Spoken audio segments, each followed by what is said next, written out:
What's happening? What's happening, everybody? We live, baby. Ladies and gentlemen, we'd like to welcome you to another exciting episode of Band Talk tonight. I'm PJ Howard,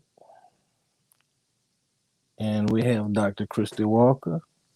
We also have one of my favorite light-skinned people, Mr. Eddie Evans. Meet me on the 50, representing L5. And we most definitely have the Dean of Pledges, or B5, Mr. Deontay Kennedy, on the ones and twos doing the production tonight. So I want to give everybody a warm welcome. How y'all doing today? Happy Cinco de Mayo. Man, I went to the Mexican bar. I couldn't even get in there. I tried to get up in there. They was right around the corner, bro. Man, it's probably trying to card you, trying to see who you really with. Man, they trying to see if I was Mexican, huh? Man. Stop. Nah, they ain't let me up in there, bro. I need to get up out of my shell. I didn't even know it was Cinco de Mayo. Hey, man, I left my sombrero in the car. You heard me. I made tacos. You did? Yeah, I did. Man. On Taco Wednesday. Yeah, I know. I saved it. I saved it for today because I knew it was Cinco de Mayo. Bro, I copped out yesterday, man. I had Taco Bell. You know, I'm so ashamed. Nah, you lacking, bro. Yeah, I woke up this morning in pain, bro. I didn't know if I was giving birth. We'll talk about that another time. Yeah, man. So, how's everybody Wednesday coming along? Man, it's I've been at the veterinary hospital all day, bro. Dog been shitting all over the house for the last 2 days, bro. So that's been my Wednesday. That's been my day to answer your question. Yeah. Lord. Mike Douglas, what's up, baby? What's going on, Darius Prime Time? Mm-hmm. What kind of dog you got, E? Man, greatest Dane of all, the greatest Dane. Oh, I remember that big dog you got. So imagine, you know how much we do on a number 2. Now imagine that in your basement. You know what I'm saying? So yeah, it's been a rough day. But how y'all day? Huh? What he's nervous about something? No, he old. He lose their bowels. He 10, man. You know, Great Danes live to be about 10, so we on his last. You know what I'm saying? We trying to give him the best life he can his last year, bro. But he had a shitty day, so to speak. Literally. If y'all make sure y'all share this live, ladies and gentlemen. We appreciate y'all tuning in. Yeah, I can't see the beautiful Cinco de Mayo. I can't see the chat. The chat on there. Yeah, it's right under the comments. What's happening, Janelle Johnson? One of my favorite people. Nelly, what's happening? I'm gonna put it on a laptop. Man, we have an exciting show today. We're gonna cover some very exciting topics, and you can look at the people who are on the show, I guess, who are on the show tonight, and see some of the significance in their faces and in their names. So I'm glad you guys tuned in. We're gonna get this thing shared. All right, let's see here. Let's see if we can share the show. Get this thing shared. What Javon at? Lately, ain't gonna show it. Yeah, he coming, man. You know, just doing light skin stuff. You know, we ain't mad. He doing light skin stuff. Y'all in this light skin, man. It's Doc is a battle. I'm telling you. Know? Well, I guess I'm on your team. Thank you so much. Be fine. That's all it take right there. The B5. All right. Brown skin. Good. Yeah, I'm getting this live share. Y'all got me. I'll be right back. Yeah, I'm about to share it too. Shit. Yeah. You got it on your personal channel, huh? On your personal page. Huh? Yes, sir. Yeah, there you go. What's going on, everybody? If I get quiet, PJ, I'm also doing some work right now. I am in school. I got you, man. It's that time of year for us all. It's that time for us all, man. Oh, just want to tell everybody, thank y'all for congratulating me on my marriage. Getting married. That was definitely a big step, a much needed one. So I just want to tell y'all, thank you. A lot of y'all are going to come in and out, and I want to tell y'all I appreciate the love. We, the Kennedys, appreciate the support. And go ahead, we the Kennedys. Come on, preamble. First family right here. First black family. You know, that's how we got to say it. Man, we love that, man. I'm so proud of you, man. You done what a lot of us said we would do but never got around to. Hey, PJ, Hmm? you taking this Doskin thing a little too far, bro. I can't see you on the screen, bro. Hey man, I'm invisible. You know You know what I'm what I'm saying? saying? Taking a little far down. It's all good. Just hold what you got. Be back, baby. Don't get scared. Shout out to Oscar Wright. Shout out to him. That's my dude, man. He's funny. There we go. There we go. Let it get on going on. You heard me. There we go. There you is. There I'm you back, is. y'all. All right. Everybody got scared. Mm-hmm. Oscar Wright said he still. What you want $20 for, Oscar? What owe you $20 for, big dog? Oh yeah, I owe you from that last question that you got right. What's going on, Spence, baby? Janelle said your wedding was beautiful, T. Well, I know Eddie, you ain't got the you don't have much time, so Thank you now. we're gonna do is we're gonna dive in with you first. Ladies and gentlemen, Oh boy. as you know, we had Mr. Evans, Eddie, meet me on the 50 Evans, do an exclusive interview with our fellow brother, uh, Nate Haymer, Free Haymer. past past director of Southern University. First of all, I'd like to start off by saying, Eddie, from the bottom of my heart, man, I think you did an awesome job with, you know, um, place asking the right questions.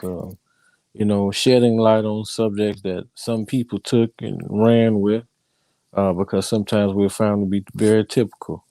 Mm-hmm. Sometimes we forget that we human beings, and also you ask questions that allowed Nate to, educate us on the whys, versus, the media paint a part of a picture uh, Mm. that sometimes that is very, very convincing.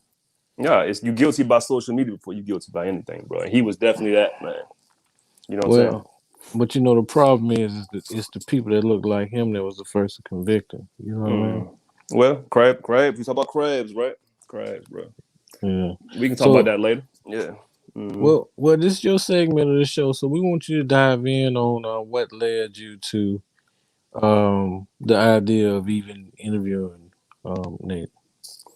Man, I've been in communication with Nate. Like I kind of touched on a little bit Mm-hmm. in the interview, but even prior to that, man, when I really started to push Meet Me on the 50, just trying to just introduce the brand itself, he Mm-hmm. hit me up just randomly. I think this is when he just started to go through his situation, and Mm-hmm. he got the shirts. I mean, he was just going hard for it, bro. And I talked to the man, and we just, how me and you know what I'm saying, when me and you met, PJ, it was just a connection, bro. So Yeah. um, I knew the man's character. I mean, I would say I want to say I knew his character. You know what I'm saying? We Mm-hmm. all are individuals. We all know what's going on in our head. We don't know.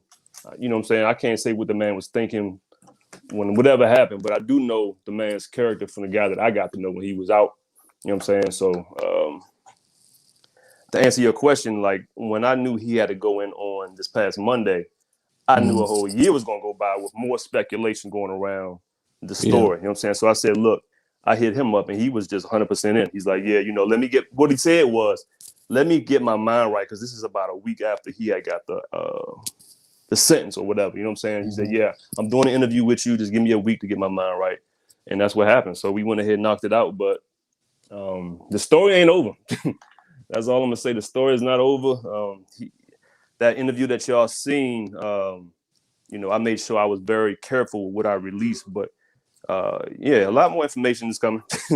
um, and the sad thing is that I speak to band directors frequently, and the rhetoric that this brother told, it's nothing new, nothing unique about it. I hear the same stuff. So that's the part that bothers me the most is that, this spring should tell us the respect thing is not there, man. You know what I'm saying? The respect from institutions that we hold so near and dear to our heart, man. They got to show some love, bro. And like I mentioned to Nate, for the band to carry this culture or this, let's say, keep it football, PJ. You know what I'm saying? If a game is getting blown out 30-0, and you still see the stands packed. What does that tell you, bro? I mean, the two bands is who they're there for. You know what I'm saying? Look at the Magic City Classic. What was the attendance like during that game? You know what I'm saying? Man, it's usually probably somewhere between the inside and the out is a couple of 100,000. Typically, it would be like that, right? Mm-hmm. So, we can't keep continuing to be pimped and hold or whatever you want to call it, bro. And I mean, I reached out to the presidents to Southern specifically already to throw it out there, and I'm gonna keep on hitting them up. They gonna get tired of me. Like I told Nate, they can't fire me. I'm gonna do my part.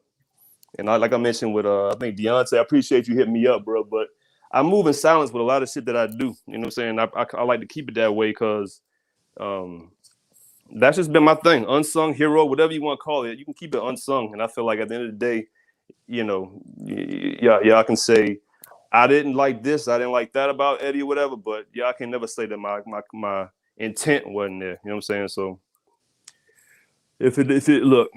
So what was your question, PJ? I'm rambling right now, bro. You said no, you was answering it. No, I was asking you what led you to the idea of interviewing. Well, we talked about like you asked me about with Dr. Walker right here, man. We go back, man. She'd tell you, man. We've been at this thing for a minute, just trying to figure out how we can get like just really an angle to reposition this culture, bro. And Eddie and I, we go back from 98, 99. 98, yeah. You know what I'm saying? It's always been this is not coincidence. That's all I'm gonna say. You know what I'm saying? So yeah. Free Nate. That's cool. Free Haymer, man. Man, I would say this is let me say this without saying too much. I would say this is that it seems like in some institutions, the band director is the head court jester. You understand what I'm saying? I've heard through my extensive tenure of college band, I performed at tennis matches, volleyball games, even a baby shower. You understand what I'm saying? It's like, oh, okay, well, the baseball game. We want y'all to come do something. The baseball game. It's like we need some excitement. Where sometimes you gotta understand that certain places you ask a band to perform is kind of sort of belittling, But you have some people that just don't care. Let's get the band out here. We need some music. It never dawned on you to get a DJ. Yeah, it's just certain performances. Even though a band can go anywhere, but it's some places that we ask our students to perform is insulting. And I think that just throwing the band anywhere and having the band do anything really lets you in on the mindset of the people who are in charge. Because you gotta understand that band directors, this thing is about pageantry to us. The band, marching bands, for you who don't know, marching bands derive from the military.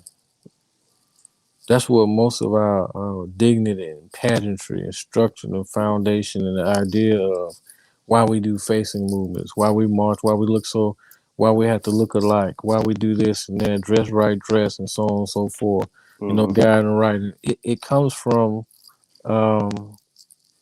here we go. It comes from, it derives from the military. Yeah. And I just think that nowadays in age, depending upon where you work and maybe what that administration, how they view band, you may find yourself doing everything other than performing places everywhere other than where a band should perform. And I think that kind of eats away at how serious they view the band director. Sometimes you're just a musical babysitter. Can you blame them though, bro? Like we talked about, if bands are funded and given the due respect and the funding along with that, man, they ain't gonna have to do a lot of these, like you said, these court gesture kind of performances. But if that's what's keeping the lights on, because you ain't getting the money from leadership, then what else you supposed to do? Well, I'm gonna say this. one reason that we don't understand, like bands, and people might not like this coming from me, but I'm gonna tell you the God's honest truth. Bands don't make money. Mm-hmm. Bands actually, a marching band, is actually a luxury to have. A marching band doesn't make money. What it does is it creates stimulation. It adds to the environment. It adds to the culture. It's an additive. You left If you out a want, piece though. You left out something. I'm not finished yet. Okay, go ahead. About to But say. what I'm saying is they don't make money, but they do add to the recruiting, what you call it, element of Mm-hmm. attraction. Okay, it Which creates. equates to dollars. Well, Mm-hmm. what I'm saying is this. Let me give you. Let me make you look at it from how the administration look at it. And until I start looking at it how they Yeah. saw it, it made me. I was a little. I was a little bothered too. E. I'm gonna keep it real. Mm-hmm. But let me say it. Let's say you got a 200-piece marching band, right? Say your tuition is $15,000. I Mm-hmm. gave 200 people $5,000 in scholarship. It's not really a scholarship; it's a tuition discount. Mm-hmm. All right. So now it's $10,000 left on the table, right? All right. So you're looking at it now. Now I gotta buy. I have to buy instruments. I have to buy uniforms. I have to pay for travel. I have to pay for food. This ain't got nothing to do with room and board. This ain't got nothing to do with tuition. So by the time you get through affording the band, there's no money left from to profit from that student being a student at the school.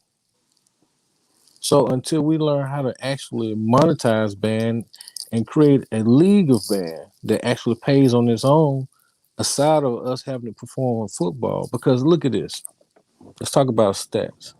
You just said that it should be evident that when the football teams aren't doing well, or my team is getting beat up bad, and people still hanging around, that it should be evident that they stayed for the band.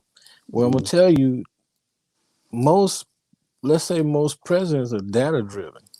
We Mm-hmm. can say why a person is there, but one thing we have to do is we have to prove why they're there.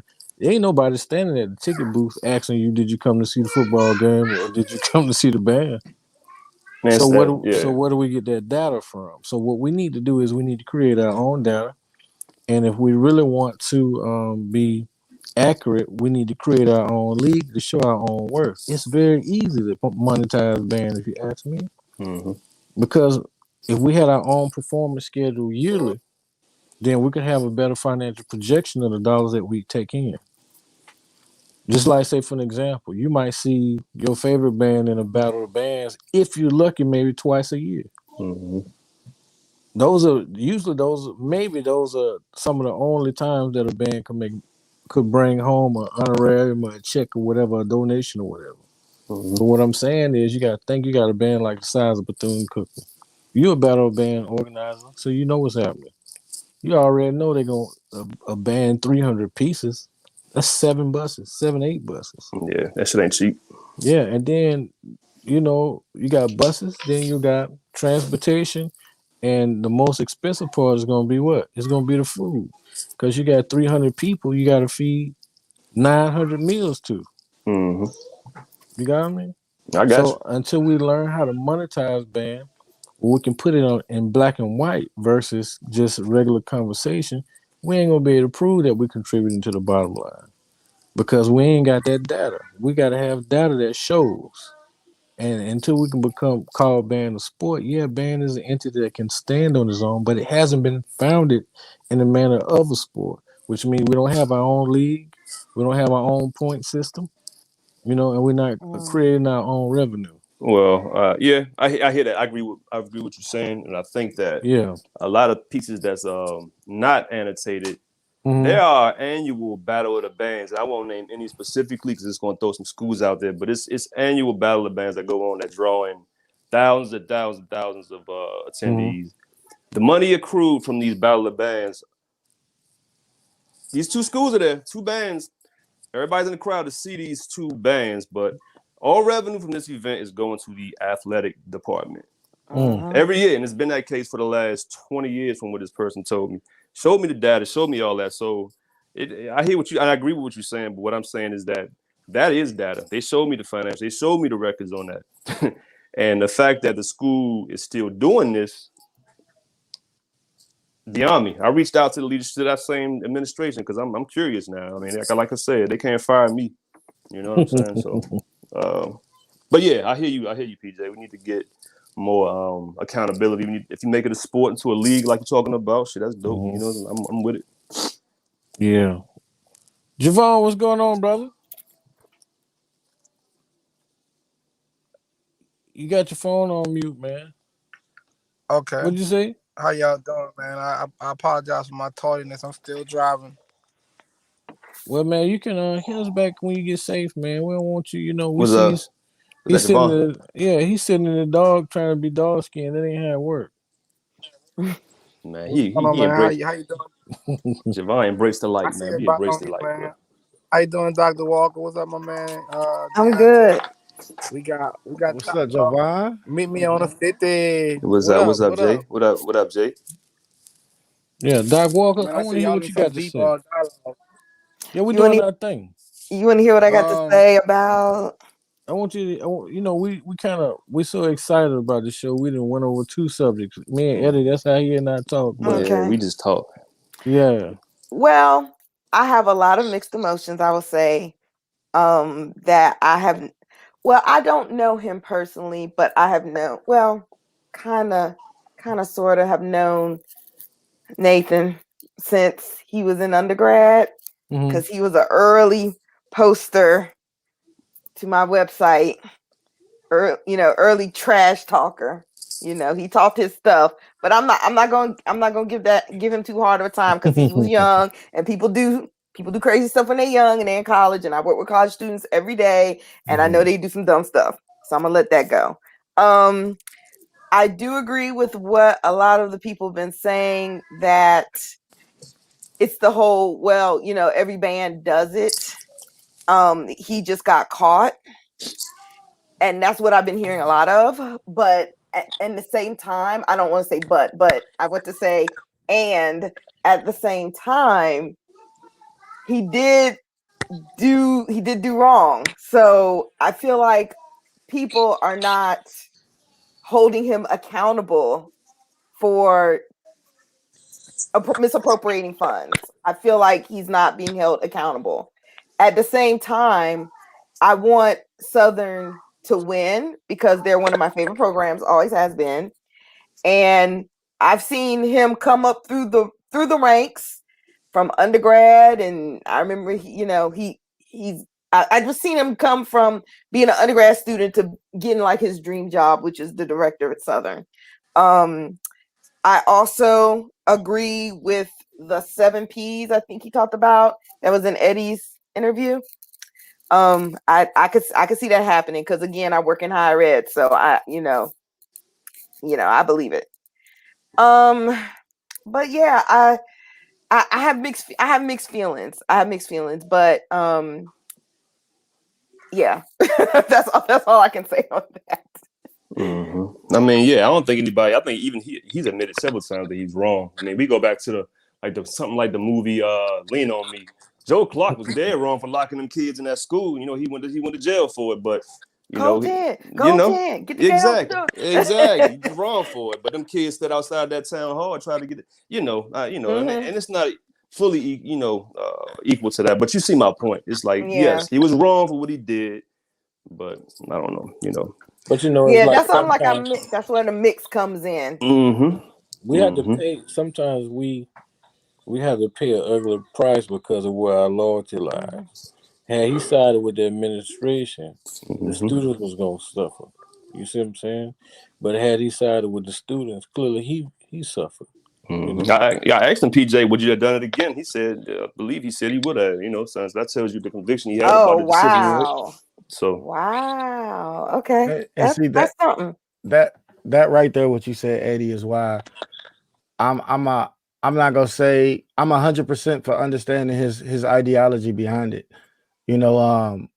when this ministry that we do with music, it is a ministry, and a lot of us seem to forget that. A lot of us seem to forget who was initially the prince of music and the temptation that comes with it. You know, a lot of us we walk around daily in this world and not understand what's really taking place when we play these music, when we direct these bands, when these kids listen to these lyrics, when these spells become a part of our life. See, this is spiritual warfare, and a lot of us are misinterpreted what actually happened. See, Nate was he was crucified. He died on a sword for a greater cause for the band world in general. You know, wait a minute, we're not comparing him to Jesus, are we? You did. No. That's why I asked the question. No, that's why it was a question. Are we? That's why I went with the are we? No, what I am comparing him to is the metaphor of what that means. When you crucified, or when that symbology of what that is with Jesus means that someone is willing to take the butt of what happened. So yes, he was wrong, but none of us are perfect. So some of us are sitting on this pedestal as if we want to judge this man, as if we're unflawed, as if we have no blemishes or no marks on us. How dare we do that? How dare we do that?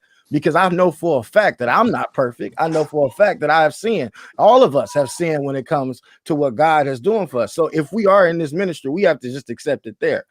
What I am saying is that for the culture, especially for a young band director like me, listening to that interview, listening to one of my most favorite band directors fall so high, be dragged so low when his intentions were so positive.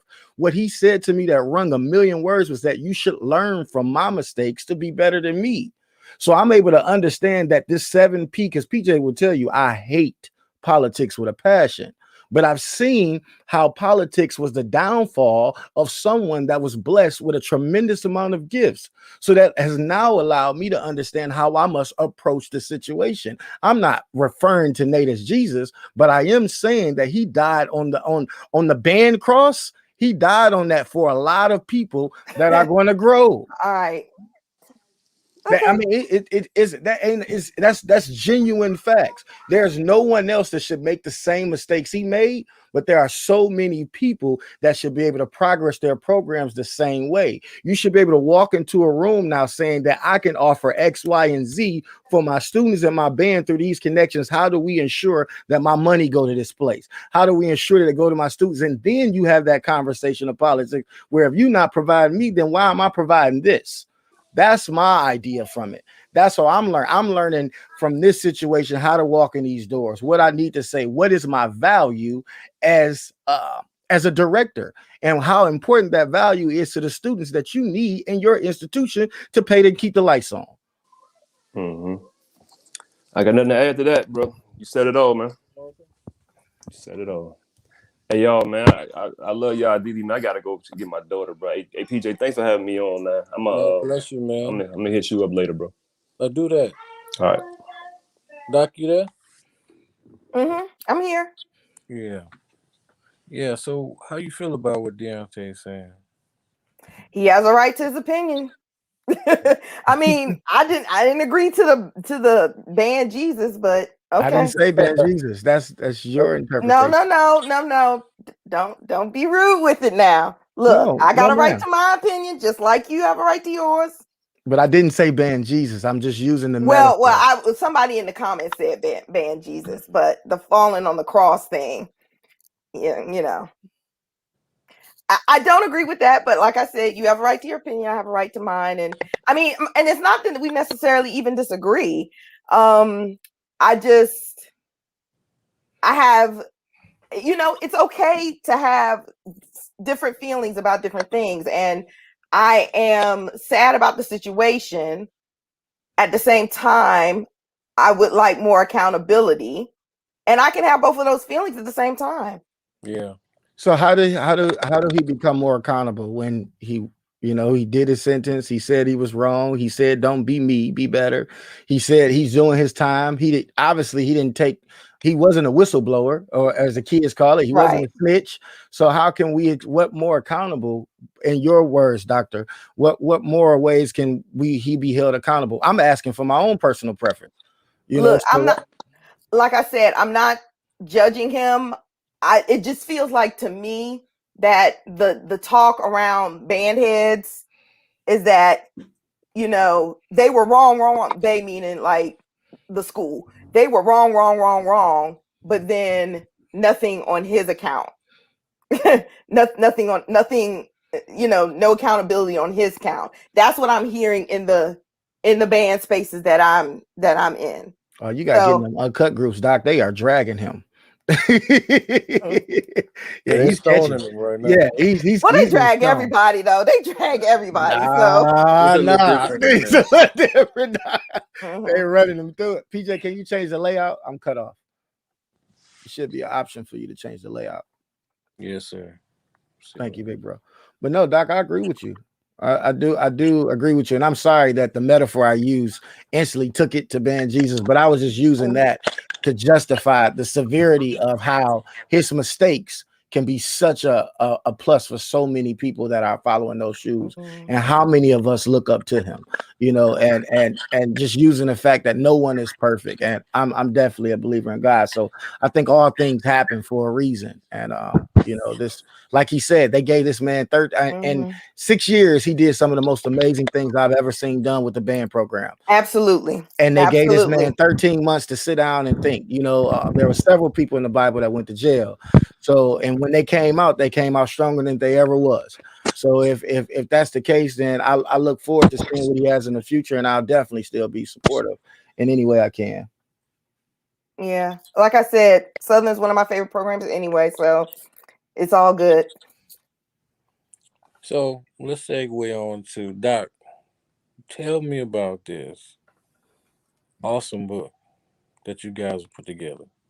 Okay, I silly me left it in the other room, but myself along with 35 other authors created a band and an anthology of stories from HBCU band alumni. And Chuck Charles Connor, he's on the call and he's one of the authors.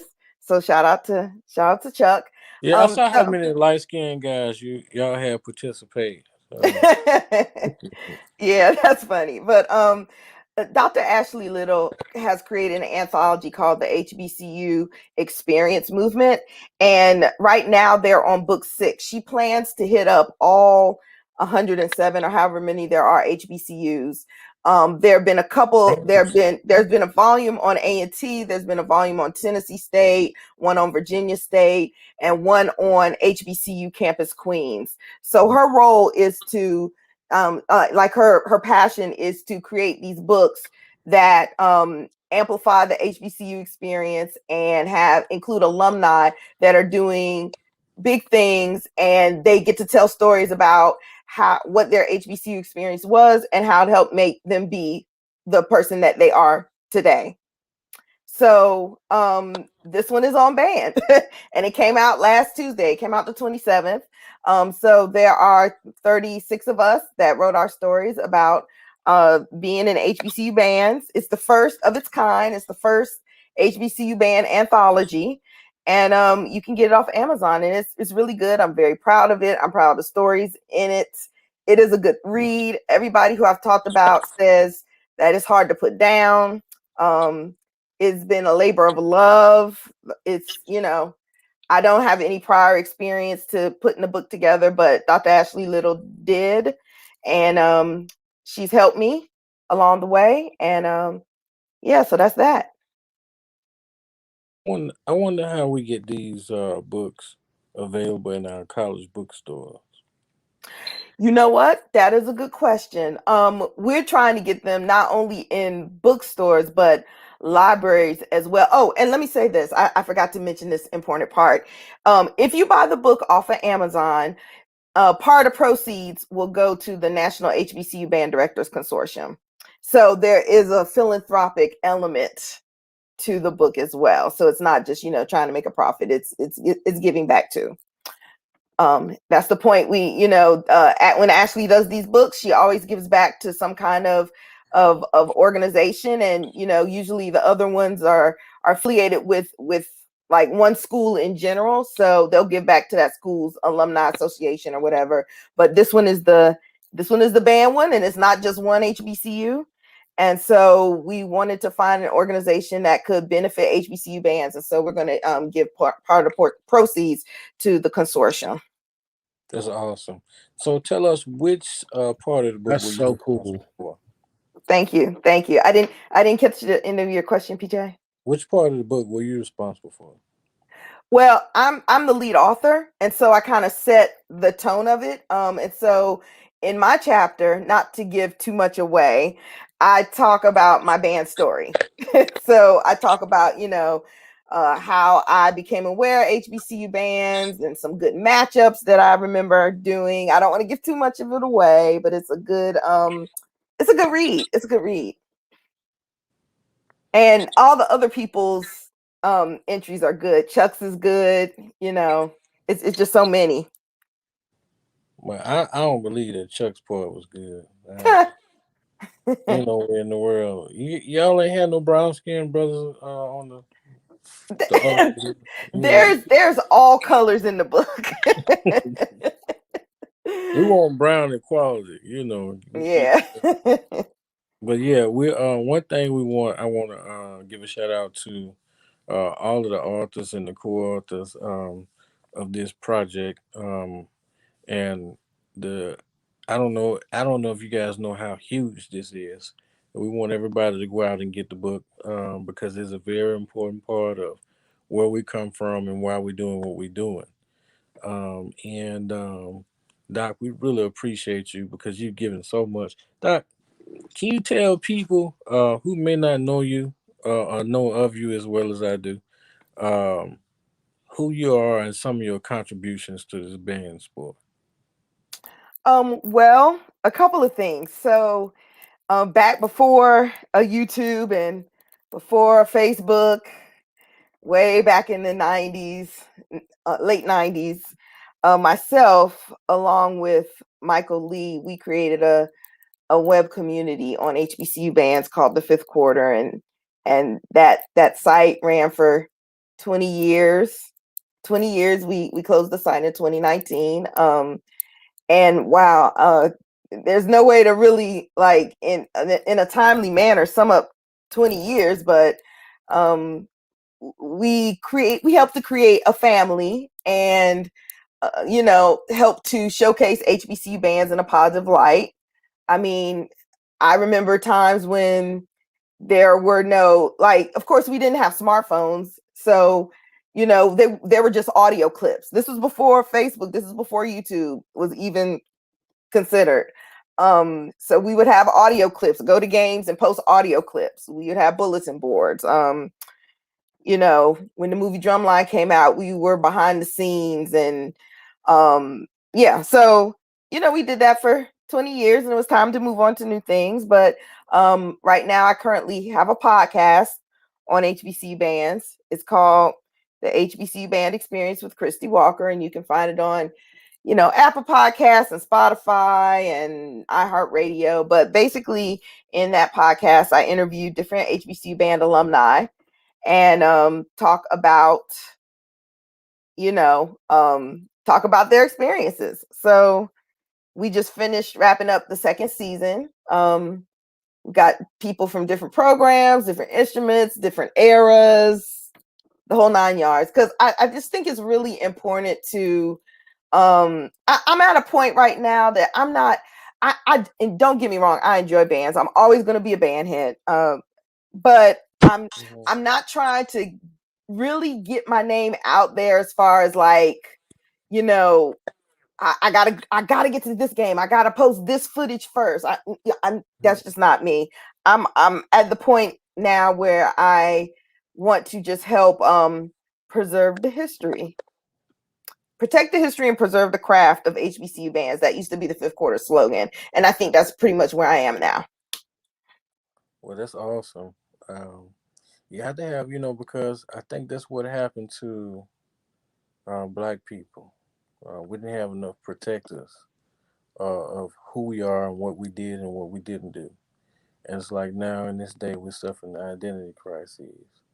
So, what I'd like to say to you from my most sincere place is that I applaud you And I think that the position that you're taking to help preserve our culture, our history, and our identity is most definitely honorable. Well, So, thank you. so much for that. All right, what we got? All right. Hey Well, Doc, I y'all got a take up. question. Yes. How can current HBCU band members? I know you speaking to a lot of alumni, and that's just really cool because those are some of the best stories, especially a lot of young guys. Y'all listening, the best stories about band is definitely comes from the early parts of it. But how can current HBCU band members help you preserve the history that's currently taking place now? How can they get involved? It's a lot of, besides the band heads, it is a lot of smart band kids that go to a lot of schools that really take pride in a lot of the things that you're doing, preserving the history, jotting it down, keeping that information formal, and knowing about what's going on. I can guarantee it's at least 4 or 5 of those people in every single band. So how can they be more involved with you with helping bridge both the gaps of current and new? That's a good question. Wow. I love the culture. I love the Yes, culture. yes. So I'll just say that oh, I'm sorry, there was feedback. I'll just say that my Instagram, please reach out to me. My Instagram is HBCU Band Experience. And I would love to be able to have someone who is a current person, a current marcher. Now, not high schoolers. I'd like for it to be a HBCU because that's kind of the point. But these current folks that's in college now, I would love to hear some of their experiences of what it's like, because I want to kind of compare it to what it was like in maybe my era, or maybe just 5 years ago. I'd love to be able to have somebody that's younger, that's a current HBCU band member, or maybe more preference towards a senior, somebody who's about to graduate, or somebody who just graduated. So like class of 2020, class of 2021. Yeah, just get in touch with me. And then also, the podcast has a Facebook page. So you can just type in HBCU Band Experience and it'll pop up. So yeah. Well, I would love to help with that. A lot of them lazy, so I'm gonna reach out to a bunch of them that I know do this, and I'm definitely want to help with that because I know a lot of them like talking about their programs, a lot of seniors, and they have a lot of good things to say. Mm-hmm. So I want to help with that. I think this is really dope, and it should be people like this that's keeping the culture preserved. Because there's not a lot of stuff that's written. I was talking before the show, so of course it's the book that just came out, but then like as far as books, I mean, I don't know if y'all can see this book, but it's called Must Be the Music, and it was written in 1999. It's by Cedric Rice, and he marched for Pine Bluff. And I don't even know if this is in print anymore, but like before, it Must Be the Music. I'll show it up here. Must Be the Music. But it's really good and very thorough. It has an account of the band program, but and there are a couple of theses and dissertations on it, but there's not.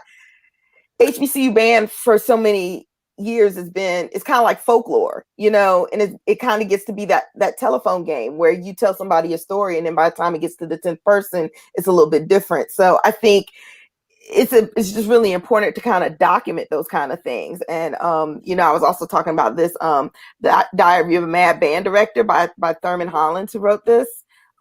He's the current band director at North Carolina Central, and he wrote some good stuff in there too. But this book is not so much of a he has some of his history, but not like a specific program's history.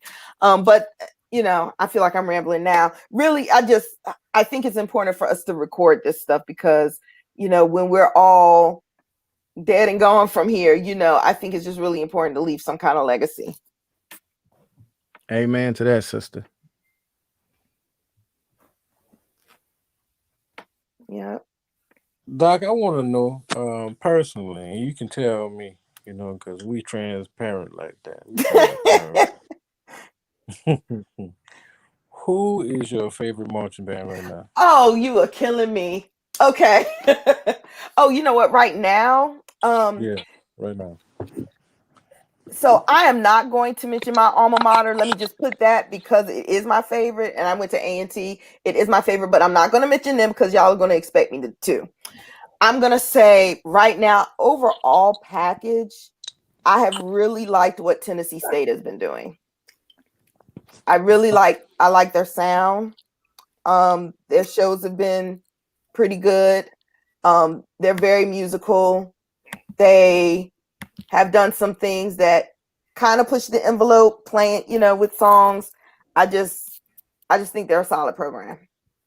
But that's the first one that comes to mind. But I it's really hard to judge. But like I said, I like Southern. I really like aggressive bands. It's what attracted me to the culture. I like that masculine, harsh sound. But I also like what? What's your face? I'm just listening. Just listening to No, you. I'm talking about PJ's face. His eyes just like lit up. What did I do? PJ don't worry about PJ. It's after 9. He Okay. he's somebody different. Okay. Go ahead, love. I like Tennessee State too. Okay. Yeah. So y'all don't like them. That's y'all thing. No, I like Tennessee State. We like them. Okay. I like them overall package wise, and I like their sound. So as young people call it, it's the adjectives for me. Yeah. So the harsh. I do like. I like the masculine sound of bands, but I still wanted to be musical now. I still wanted to be musical. So like, what are we talking about here? Tell me what's going on. I'm just telling you what I know. I'm telling you what I know. You see, y'all trying to start some. See, I see how y'all do. You trying to get me to say that I don't like so and so and so and so. Oh no. We're in two different places, but it's all good. I got you. I just want you to know me with you. Okay. There you go, Lawrence Ware. You got somebody to understand. Go ahead now. Take it easy. But we back at it. But we like that. We so glad to have you on the show. This is what we getting ready to do while you're here. We got the next segment of the show that we scooting on to. Is we like to do comparison because we love both of these bands. We love all our bands.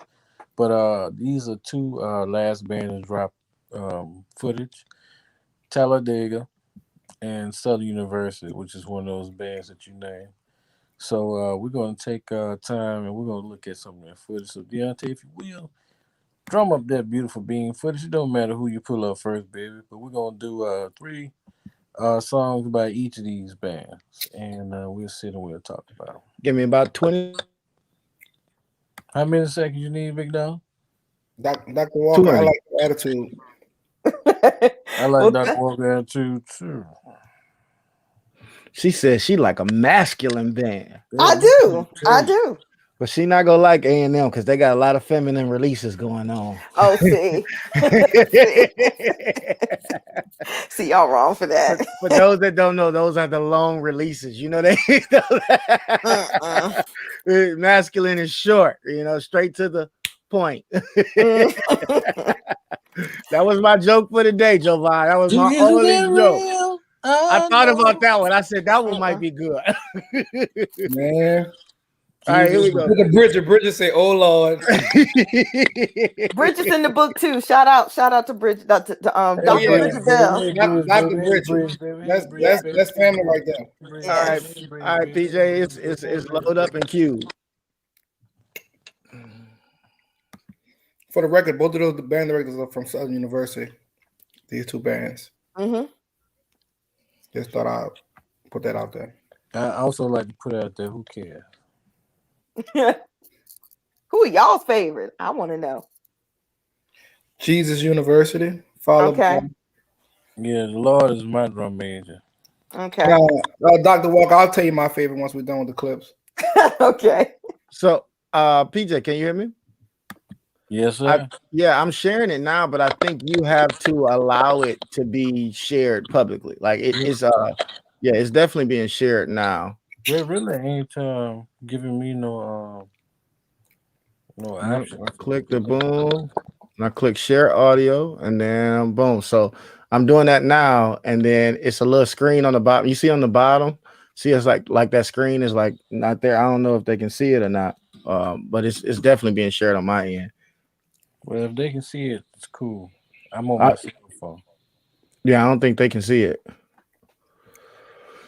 Can y'all see? Yeah, they can't. I don't think they can see it because it's like you know where the where we enter the show is like down there on the bottom, but it's not like it doesn't say that it's like broadcasting it. Okay.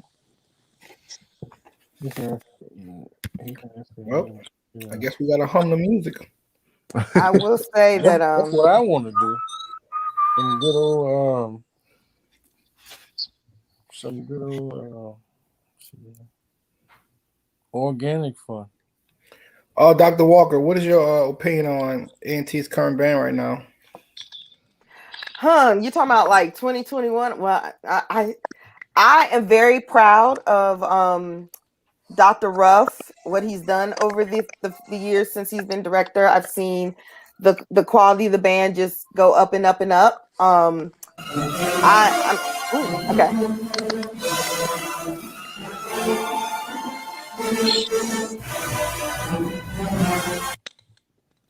Yeah, What's the name of the song right here? Start off from the top. Listen, we saw. Oh, there you go. There you go. Okay, there you go, brother. Good job. All right, this is Dive by Talladega. Shout out to Killer Kev. Yeah, shout out to Killer Kev. 2Ks. That's funny that he, Killer Kev, 2Ks. That's ironic.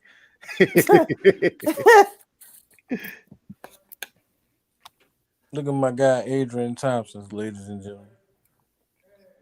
It's pretty good camera. Adrian got some good hair.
Want me to go right to the next clip? Roll that beautiful bean footage. I got you right now. Boom.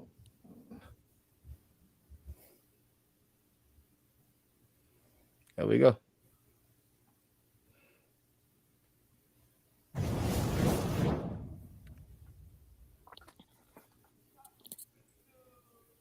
Our band room look nice.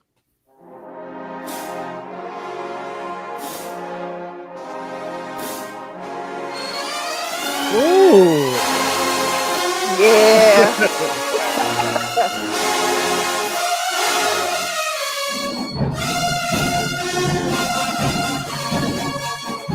This the same song? Yeah.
We're gonna pause right here, ladies and gentlemen. You just saw two separate renditions of the same song entitled "Die." So Well, Talladega's arrangement. Go ahead, Doctor Pilot. um, I mean, it's obvious that both of the arrangers took two completely different approaches to this. Um, I think Southern University's arrangement to this is better, in my opinion. I think in terms of hills and valleys and all that, and all the other nuances in the song, I think Southern kind of captured that more. But here's the caveat to that: Brian Simmons is a light years ahead of most, so it's often not fair to do a comparison with him and a young arranger. So this, my opinion is Southern had a better arranger than that, but Talladega didn't sound bad, and that's what matters the most. Both bands did well. Southern arrangement just kind of gave you a little bit more. They gave you the steak, potato, and the extra stuff. To me, What you say, Doc? Ditto. I got no. No. I want to know if it was masculine enough for you. Well, yeah, both of those bands are masculine enough for me. I really well, I'm a woodwind player, so I'm partial to, hearing the piccolos. I didn't hear any piccolos in Talladega's version. Man, that southern version, that was it. I mean, it was the runs for me. It was, that was it. What you got to say, Deontay? I enjoyed both pieces. I thought for Talladega, it was a vast improvement as far as clarity, and it's hard to go up against a seasoned player writing with that potential. Like, if you take out the runs, do you still feel the same way? How it's that's how I look at it. Like, if you take out the runs, are you still getting your fix? And yes, so I believe Brian has a little bit more season at knowing how to add sugar, and salt, to knowing how to put sprinkles on top of cake. The run was great nuances to already complement, as Javon said, the hills and valleys. Whereas Talladega finally got the hills and valleys. Now they got to realize that you got to throw a river in there too. You know what I'm saying? After you throw a river in there, you got to put some lilies on that side up. So that's why I gave it to Southern. But overall, if Don't that was forget the crickets now. You gotta have crickets. and some crickets. If you But ain't I'm got no crickets, it ain't nature. You got. if had that been any other band, it would have easily been Talladega. But Southern did execute so many different nuances, and the fact that the woodwinds came through plays a big part in that as well. Well, that's awesome. All right. Well, let's go on to the next round. What we got for round two? Great answers, everybody. I'm on it right now. You say your answer. What's your answer? While I'm getting this going on. he gonna Oh say yeah, Alabama. He gonna say Alabama State by 50. yeah. I really do feel like, but honestly though, I do feel like out of the two, the Alabama State was better. Um, and I think that everybody should go to ALASU right now. ALASU.edu and apply. And one thing I liked about Alabama State's arrangement was the fact that it was very well balanced. The color was beautiful. Uh, also, Brian stole that run from me. Uh, the key that was written in, even the chairs that the kids were standing in, he stole it from me. And but if you want to see us do it, just come to Alabama State University this fall. And no, but yeah, I like both bands, and I will say, not to sound say what everybody else is saying. I know Talladega's band program inside out, and what I'm hearing from Adrian is a lot of growth. One thing that I will say is he is one of the best people I've heard to arrange for his ensemble. Um, and I think that's what it boils down to is the capability of each ensemble. There's some things we might hear and we want to put on the paper, but there's a possibility that is not is not within the limitation of the ensemble that we're arranging for. But I will say both young men did the best, did an awesome job at displaying their hardware. That's a good way of putting it. Yeah. Yeah, only PJ. Round two, please. I'm sweating. I'm ready. I am ready. All right, we hitting play now.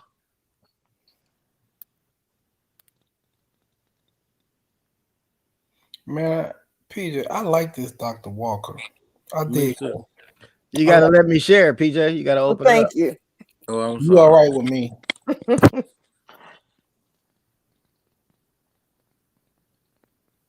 It's coming, brother. Y'all bear with me. There we go. Okay. What's the name of this one? What's the name of this one? Prisoner. I like this arrangement. This one is called Prisoner.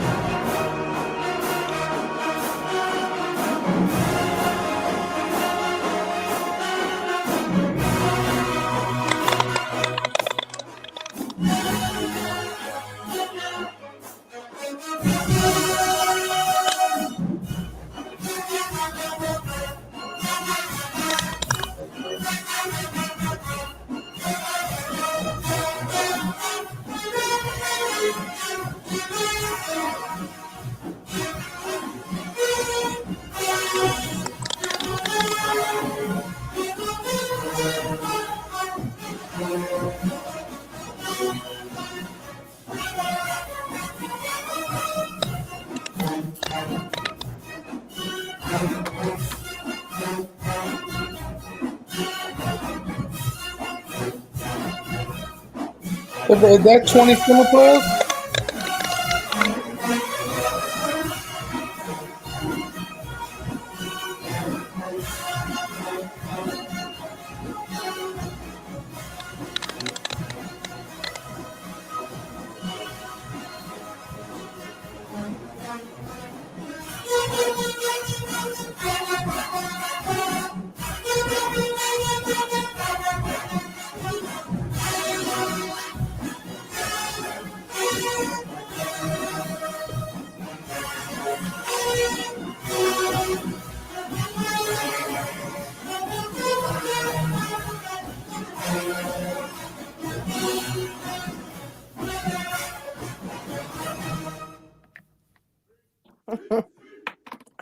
That was not bad. I'm pleasantly surprised.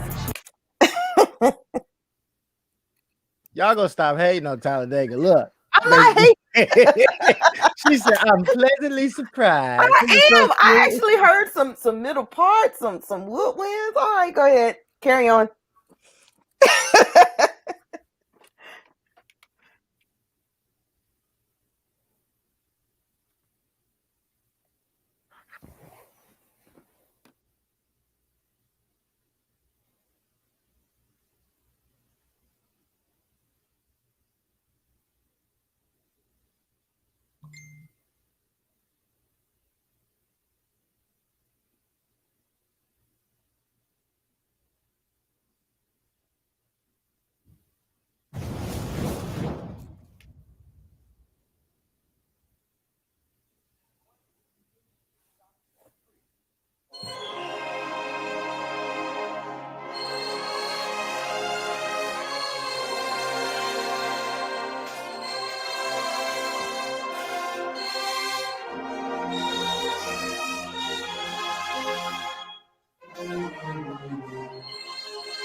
Yeah, that's it.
Okay, that was a little too long for me. That's all. think I think Okay, in that some was of these pieces, from the arranger standpoint, it sounds like something else to me. It sounds like he was getting in his feelings. And sometimes, we need to cry without getting our face wet. And that's what it sounds like to me. And I'm listening to I'm looking at the title of the song. It says "Set Me Free." No, I keep it real.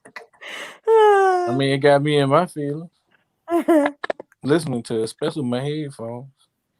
It just has some beautiful stuff in it. I actually listened to the song so many times that I had to go find the actual resource, Teddy Pendergrass, and I think that it was beautiful. I think that he did a awesome job of capturing the essence of the color and the demeanor of the song.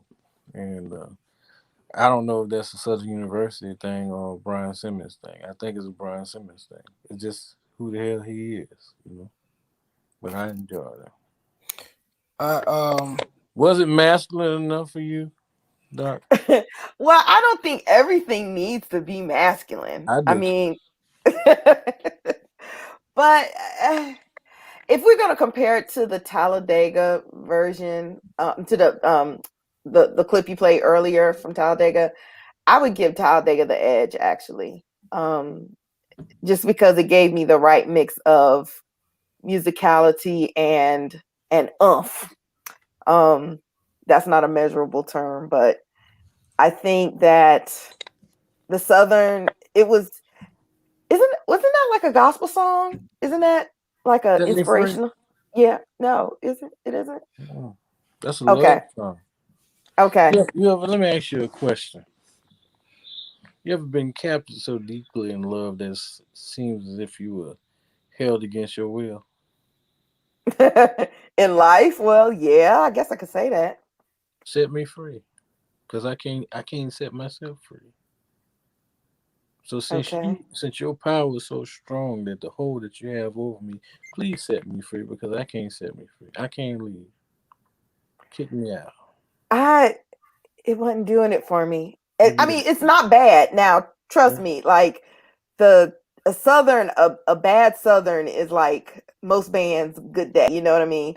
And it wasn't bad at all. It just was not my favorite. I'll put it Yeah, like that. we can't win them all. We can't win them all. Some of us like Pepsi, some like Coke. But I go ahead, Javon, because when nobody talking to you, but go ahead. I know I'm interjecting.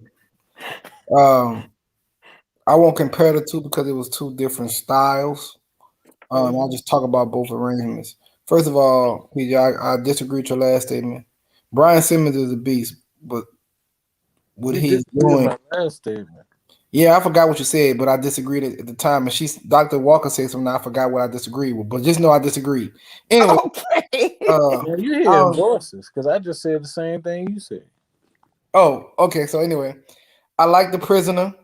I think Talladega sound well playing that. All you men of light skinned people, I can't take I it. enjoy I enjoy hearing that. Um, the tune wrote by Mr. Simmons, I thought it was cool too. Um, it was written. I don't believe that it was written to be like a song that he would display in like a fifth quarter or anything like that.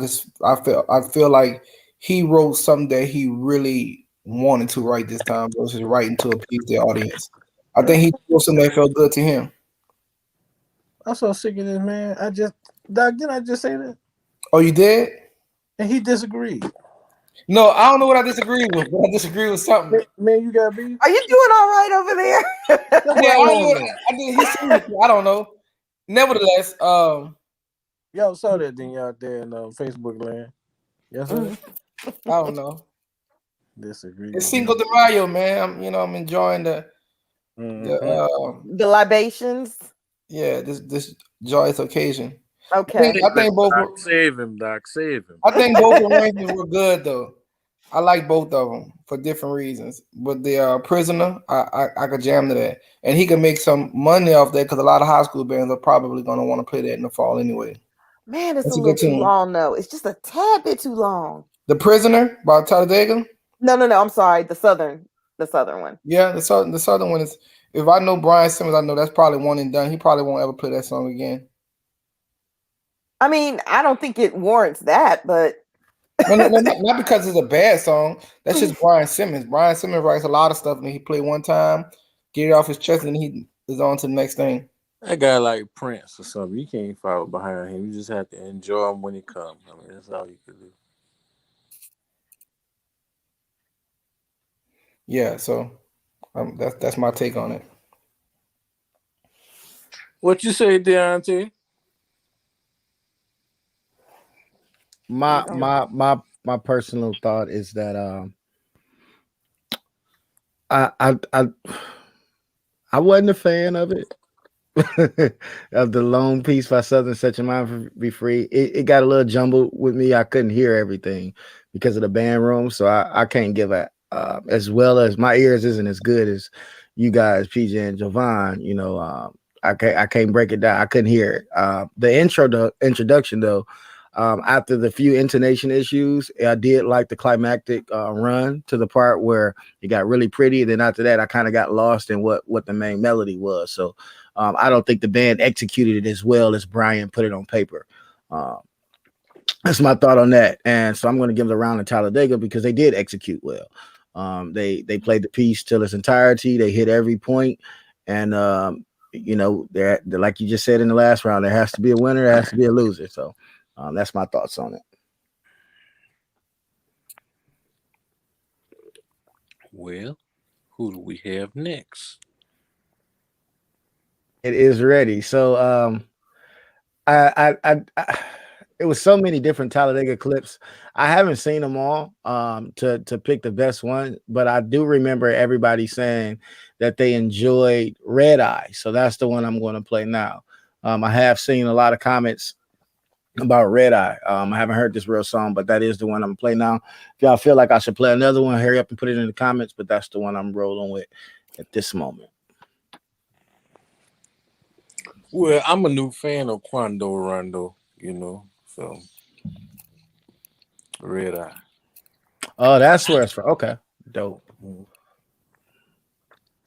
right, here we go. PJ, you got me? Mm-hmm.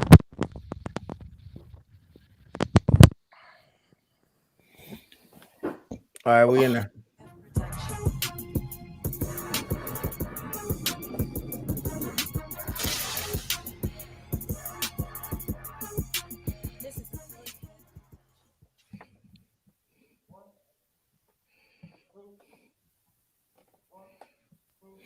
That's a pretty big band, or a little bitty band room.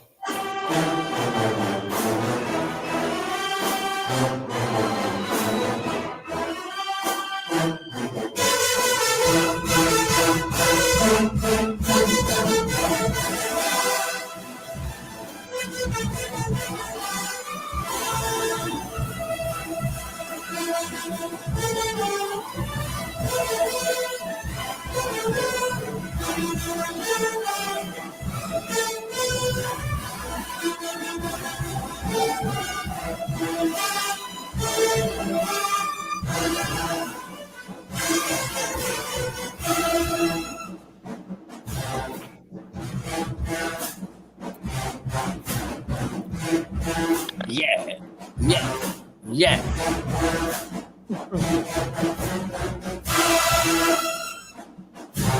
No trouble.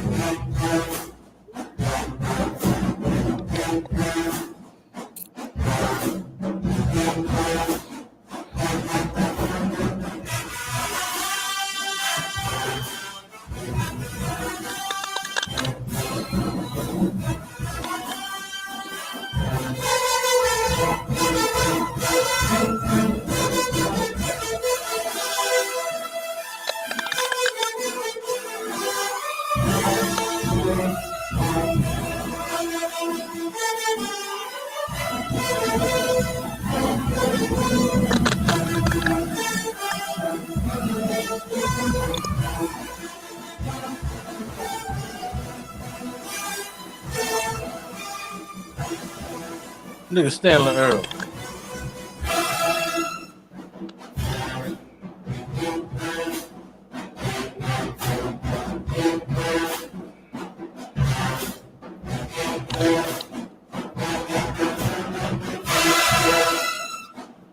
There you go, Dr. Walker. Okay. That's the masculinity. Y'all killing me, man.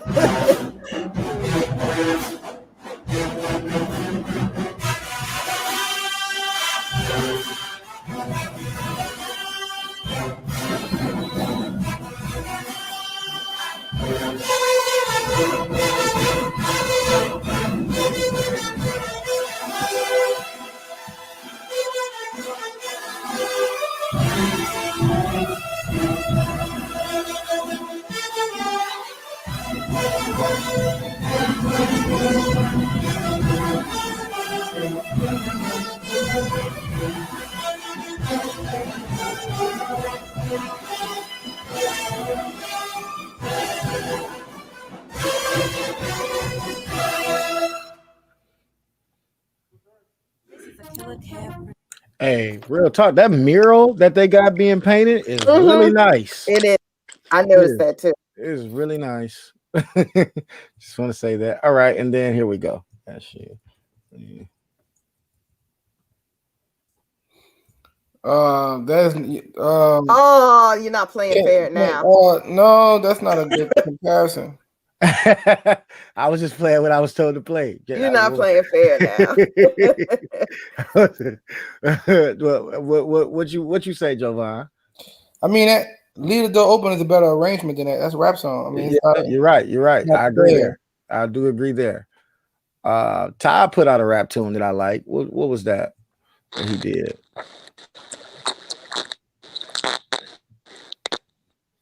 Play it, big dog. I'ma leave the door open. Was it Top? I think it was Top. Yeah, I think it was Top. Yeah, Push Through said Todd.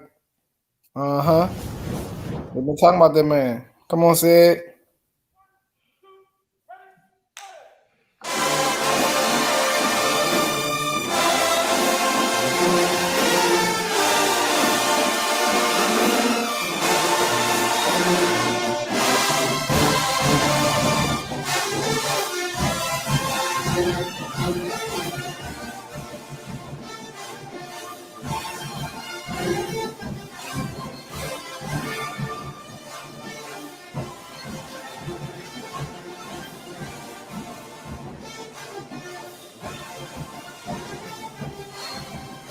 Ooh!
Christy Walker. You know, like you like different.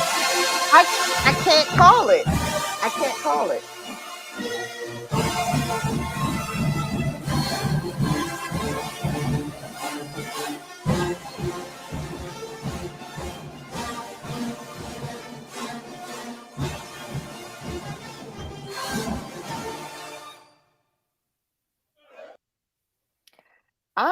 I'm struggling. I don't know. I need a minute to think about that. I'm ready. I'm gonna get mine out the way. I like Southerns in that one. I like Talladega song, but I like how it and the tuba break when the second part comes in, how it just transition, and it gives you a different like tonal center. You know what I'm saying? Like I don't know if I'm explaining it right, but I think I am.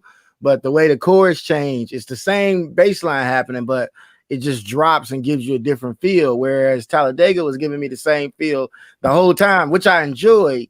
They know how to kind of take you up and around. You know what I'm saying? They just know how to move you with the music. And that's what made it so hard. And that's what also gave me the edge. Like I knew what I was gonna get every time they brought their horns up at Talladega after I heard it the first time. Southern just tripped me out. I was listening, I was like, oh, it's about to be the same thing twice, and then it wasn't. And then it was like, ooh, that was nice. And then he ain't go back there again. So now I want to click on it again to hear what that part was. So that's why I gave them that run. I am okay. let me just talk this out. So I think I like Southern's sound more, but I think I liked the Talladaga's arrangement a little better because oh man, I don't know. Yeah, I'm trying to think like, okay, how much of my personal biases am I putting into this? And I like Southern. I've been a Southern fan for a long time, but I think Talladega. I got give Talladega the edge. I just it's too close to call, but I think I'm gonna give the edge to Talladega. She like that power. Not necessarily, but Southern won't no slouch. I'm not saying that, you know. Talladega came with that fist. I graduated from Southern University twice, so it's hard to go against my alma mater. Yeah. But what I will say, Deontay, you made a really good point.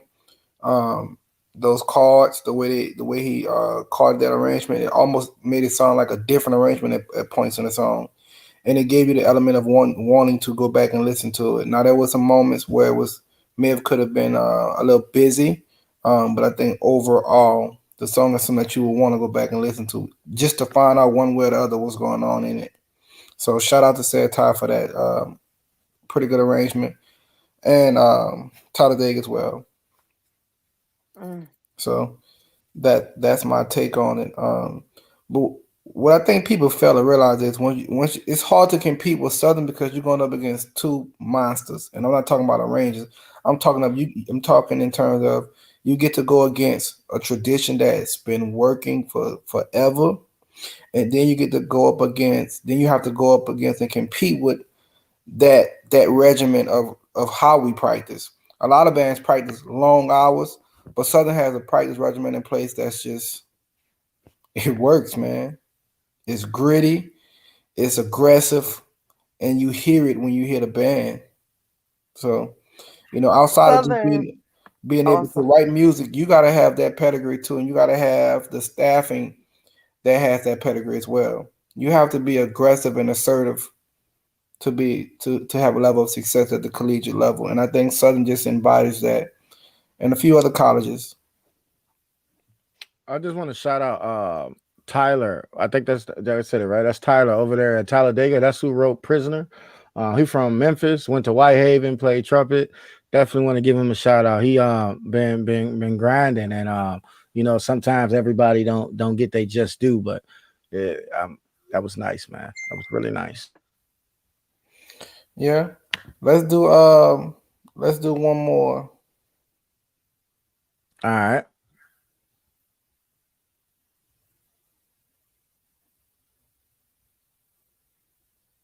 Who y'all got?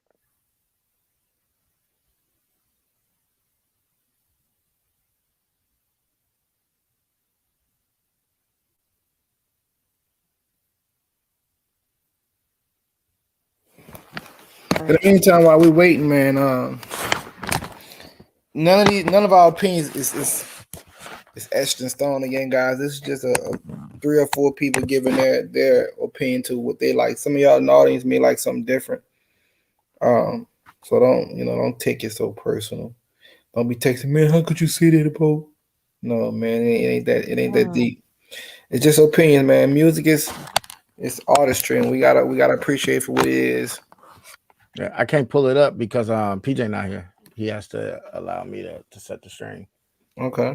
Where did he go? PJ ain't no telling. He can't be that far because he created the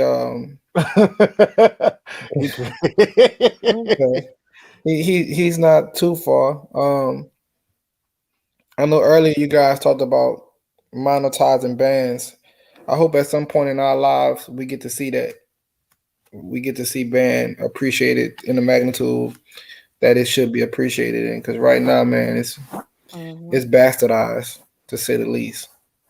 So I have a thought on that, y'all, and tell me, does this make sense? So I don't want to say too much, but I'm working on something, right? My mind is training, and when it comes to sports, well, I'm gonna just keep it very brief. Is the reason why it's hard for us to monetize band, or at least the part that we're enjoying, the battling part, because we don't have an accurate way of assessing the sports part of it. Yep. So what I mean by that is that everything is always subjected to opinion. I went here, I'm alumni. You know, that's where you're technically, ultimately, your allegiances lie. And when you do give another band credit from that, it's because they've executed some of these key features extremely well: dynamics, articulations, cutoffs, and song selections.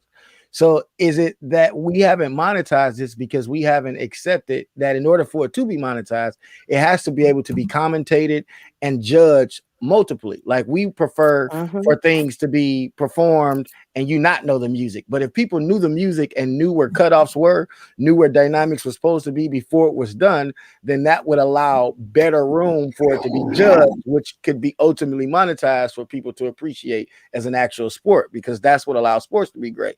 You know, fundamentals, you know, left, right, crossover, this work for this. That's how you can do somebody. That person can have best handles. That's how you get top scorer. That's how you get best passer. That's how you get most rushing yards, because there are things implemented in place that can be judged and critiqued, period. Like, that's even of an opinion. Your opinion about LeBron can be he the worst player, but when he putting up triple doubles every day, the stats don't lie. We don't have a way to acquire stats, and I think that's why it's hard for us to make monetization. DCI doesn't have that issue because they got standards. They got standards. I can agree with that. Another issue we have is the people who sit at the table and make the decisions don't understand band, so they don't invest in it like we would like them to. Ooh. For example, people grow up, even if you don't play sports, you grow up with an idea of how sports work. Somebody's going to win, somebody's going to lose. You grew up kind of having an idea, versus band. Only if we doing stats, maybe 4% of the world play the instrument, and I'm just throwing a number out there, maybe more, but you don't have enough people in the right positions who know what it is we do to invest in it, how we need them to invest in it. So if you don't see the value in it, you're not going to invest in it. And more importantly, we don't have enough band directors that's willing to push the envelope for more. You know, we have a lot of backyard conversations, but we don't sit in the principal's office per se, or the provost or chancellor office, and explain to them why we need what we need to avoid certain issues. You know, so, and they see us making it happen on a shoestring budget anyway. So why fund something that you already doing? Now, if you study university and you show up to the game, to the game with 50, 60 people, you don't get a new set of tuba and uniforms the next year. You know, it's just how it works. They don't see a need to invest in it because we're so prideful and we don't want to be shamed in the uncut groups and YouTube. We make it work on them budgets. So to the powers that be, they're not investing in not sports. Them football coaches, you go in them locker rooms, they complaining, they losing. So now they see, okay, we need to invest. We need to invest in these people to get a better product. So band is a little bit different, man. We are prideful individuals just by nature. And that's band directors. Another problem is that band directors won't accept criticism either.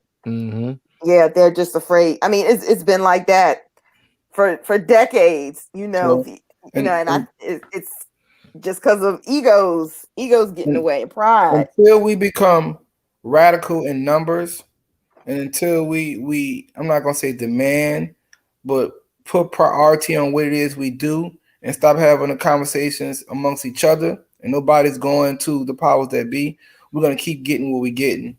And the end result is we're gonna have these little small budgets to recruit, and we're gonna still make it happen because little Johnny's gonna come out of school anyway, and we're gonna continue to get the shot in the stick. We're gonna have at some point there's gonna have to be a push for what we need, because there's no reason why coaches and certain other people on campus should be almost doubling band director salary. You know, so that needs to change too, and that's the conversation for another day. But I mean, there's a lot of things that needs to change in our culture, and when I say our culture, I'm not talking predominantly black, because there's a lot of white band directors that's not getting paid either. So that's my take on that. I can talk about it all day. I agree with a lot, with pretty much all that y'all are saying. Yeah. Doc, you nailed it when you talked about the DCI, because it's like they found a way to do it. And we found a way to do it with competitions and concert band. You know, like think about it, in concert band, because the pieces are so old, pieces are so old that we know what's proper ratings, how to properly judge it. You know, this should be this way, this should be done that way. But we have yet to figure it out with the part that we love the most, and that's the battling. But let me tell you another thing. Here's the issue with that, Deontay. You say we know, so we know. But that's opinionated too. It has to be a way that we're gonna have to be able to definitively prove what it is we're doing. Because you can say I know this song, but that's your opinion. You feel me? Me and you both might say we know it and interpret it completely different. There's gonna have to be something in place, and we don't even have to talk about numbers. They don't have to be a score per se. We just have to put more emphasis on what it is that we do and demand that we be respected as such. Yeah, you're right, brother. All right, for all the people listening, I don't care what they tell you in your school. Music is a core subject, point blank, period. Yeah, it is. Core subject, period. But yeah, that's that. PJ back, man. PJ, where you been? Well, I've been suffering some technical difficulties, but the moral of the story is I'm back and I'm better than ever. Roll that beautiful bean footage. Hold on, Talladega just dropped a new clip called Godzilla. We gotta see that. All right. And what y'all got Bonds doing on this thumbnail? That ain't the thumbnail. That was in mid motion. Here we go. Here's Godzilla. We want to hear Godzilla. Woo.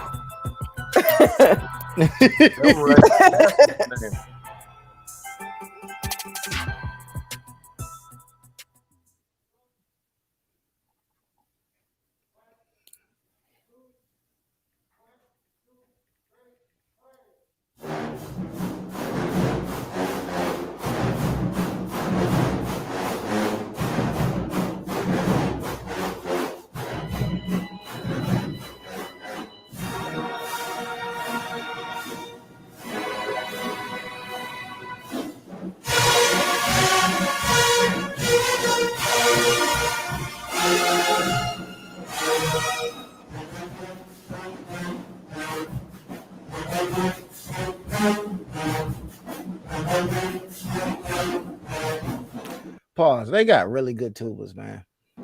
They do.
All right. Can we go to the next song?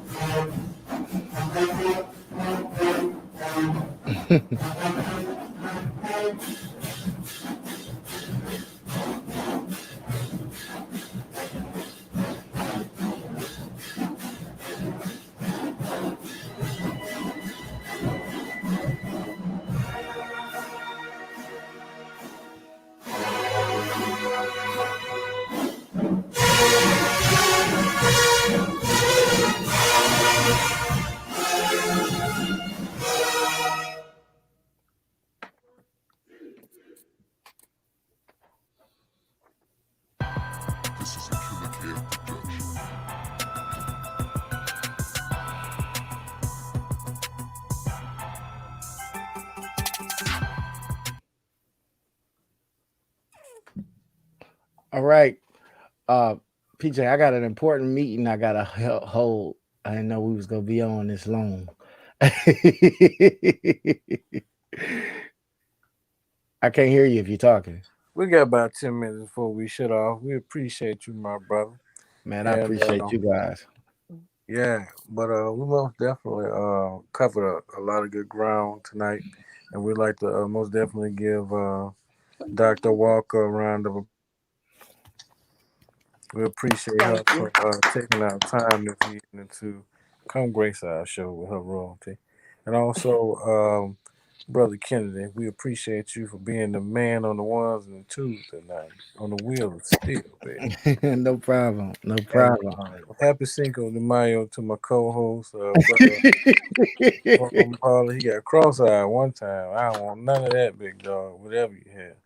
But, bless everybody who came out to took time out of your schedule to tune in tonight. And we had an awesome time. And hopefully we see you guys again for our next episode. And if all minds are clear, y'all have a nice evening. Bye.